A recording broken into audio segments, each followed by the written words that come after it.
Drag-in storytelling with drag queens for adults at Cafe Deux Soleils. We're so excited to bring you the show tonight. Awesome.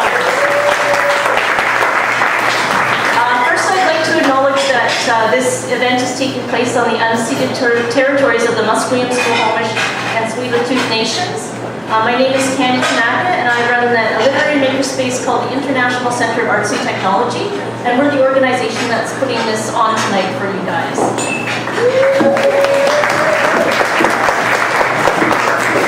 Okay, so let's talk a little bit about the show and how it got started. I first read about it in the New York Times, and they were talking about a Brooklyn drag queen story hour that they were having, and then I actually found out that the idea originated in San Francisco, of course, as you can imagine. So I pitched the idea to Olive, who I had met a few years ago on a New Year's Eve, on a very, very sad New Year's Eve for myself. And herself and Peekaboo and a couple other drag queens, they sort of stayed the night for me. And I ended up in a cab with 3 drag queens, which was the highlight of my New Year's Eve, so it was pretty amazing. Okay, but what I'd like to do... Sorry? In the trunk. Yes.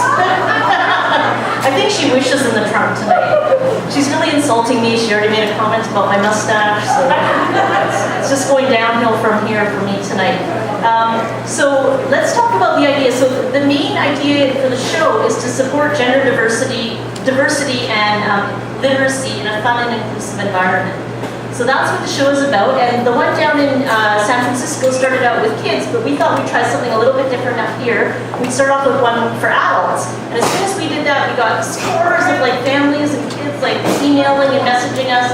So we are doing one for kids. We're actually doing a few for kids. One of the ones that's really exciting that's coming up is going to be on September 30th at, believe it or not, the United Church of Canada.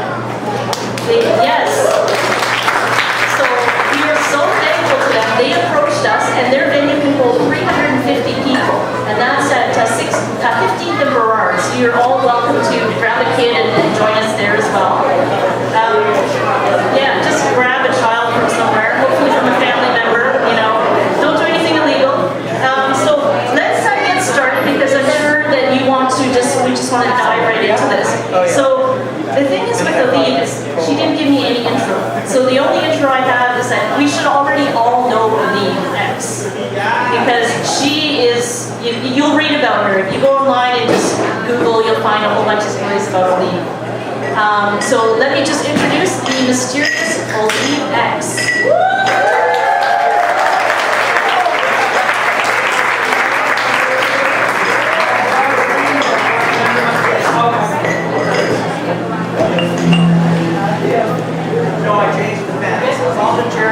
I should be good, except someone's lower.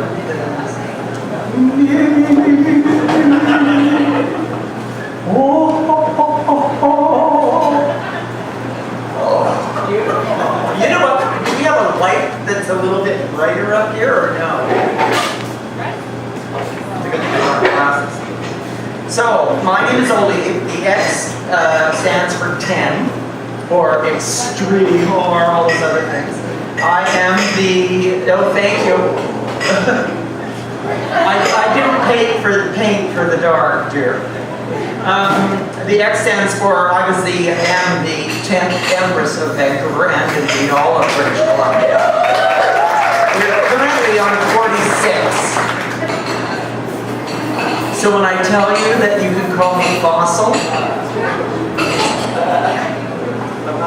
at first I was a gyno, then I petrified. Sorry, gotta do it. So yeah, I've been in this town. I just celebrated my 40th anniversary of living here non-stop back in December. I've been coming here since 1969. And for the first few years I came here, I was very confused about this city. It was like the world's, I said this for years, it is the world's largest logging camp. And it was true in those days. You had hippies coming from all over to go live on the beaches and in the woods. And you had logging guys coming down from the logging camps and fishermen coming in who'd been out to sea for 3 months on a fishing. And they looked at you and shot a load, literally. That'll be $20. You might want to hold the ears of these children. got any more graphic than that, but anyway, it was a very different place for me. It still hasn't really lost any of its bewilderment to me, except that in 2010 we had the Olympics and we became a world-class logging town. So, I've been here a long time. I retired here 40 years ago, literally. And when Candy first, I'd seen this program. Candy first sent me the info on it, and I said, oh yes, I've seen this. And she said, what do you think about it? And I said, anything that gets kids reading and keeps them reading, I'm a fan of.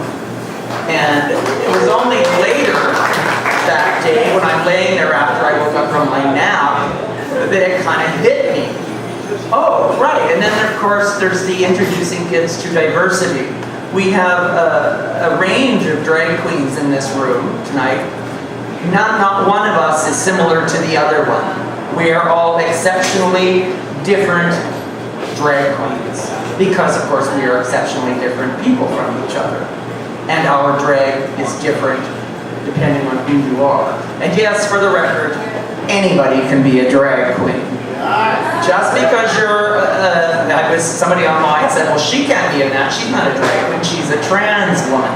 Well, A, drop the trans. I don't identify